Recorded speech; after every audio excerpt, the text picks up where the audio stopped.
श्रेय प्रवरान्विता वसिष्ठगोत्रोद्भवस्य अखिलाण्डकोटि ब्रह्माण्ड नायकस्य श्री सच्चिदानन्द स्वरूपस्य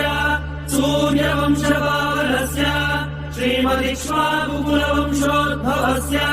श्री रघुमहाराजवर्मणः प्रपौत्राय अजमहाराजवर्मणः पौत्राय दशरथमहाराजवर्मणः पुत्राय चक्रवर्ति सार्वभौमाय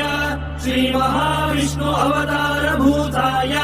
भरतखण्ड आत्मस्वरूपाय श्रीपट्टाभिरामचन्द्र स्वामिने